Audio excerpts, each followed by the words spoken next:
everybody, what's going on? It's Rating Silverback here, and today we're doing a video on how to cure ichthyophythyrius. It's ick.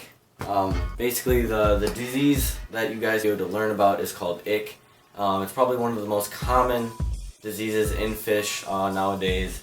And basically what it is just germs floating around in the water. They attach themselves to the fish's skin, and it's otherwise known as the freshwater white spot disease, I believe. So basically it causes white spots to appear on the fish's body. Eventually that can take a toll on the fish and kill it. So it is kind of serious if you do care about your fish. And I'm going to be teaching you guys some solutions on how to protect your fish from getting that disease, or how to cure it if they do have it. So let's get right into it.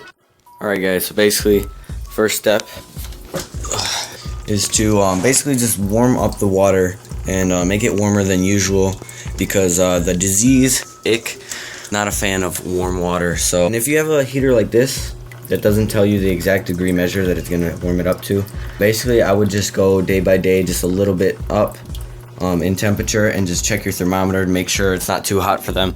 Just go up in temperature a lot more than usual. So if you have it at about 75, I'd bump it up to 80. If you have it at 80, I'd bump it up to 85. And you guys basically get the idea. So basically the next step would be to add aeration to your tank, which means basically just adding airflow. Like as you can see, like I have these bubbles coming out of the submarine. I have this air pump right here that I've had since like day one of the fish tank. It's actually a really good one. I'll give you guys the name of it.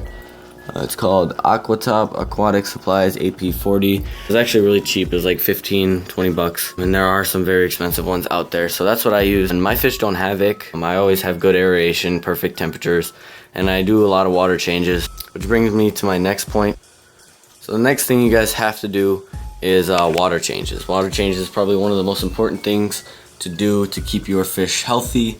I would do 50% water change like every single day, and that's if it's really bad, like your fish has all white spots all over them, and every fish has it. Then I would do 50% water changes every single day. If not, I would do maybe 25%, or just every other day do 50%. Just kind of switch it up based on how serious the disease is spreading in your tank.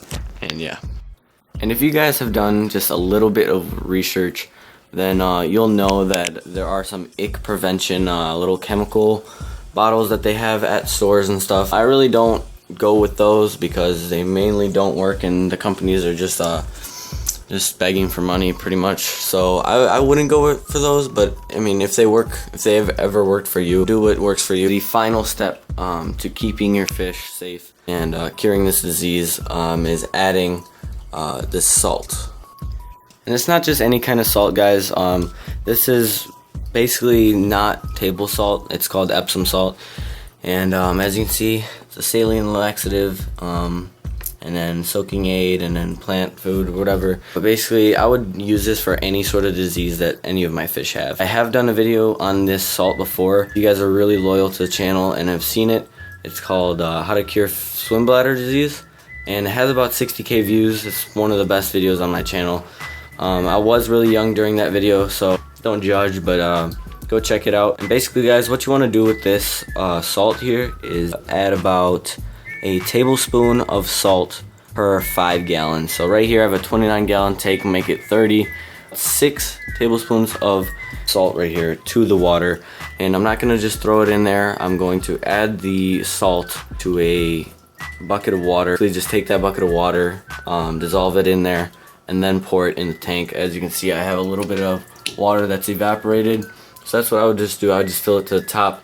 Alright guys, basically before this video ends, I just wanted to leave a quick reminder for you guys to leave suggestions for me in the comment section below on what videos I should do next. I could do top 5 videos, anything about fish, and then do some challenge requests, because I can do some other challenges with my friend Luke. Also leave the channel link in the description to me and his channel, and we do some pretty funny videos on that channel, so go check it out. It's actually pretty fun. And yeah guys, hope you all enjoyed. Please leave a rating on this video if you think it deserved it, and peace.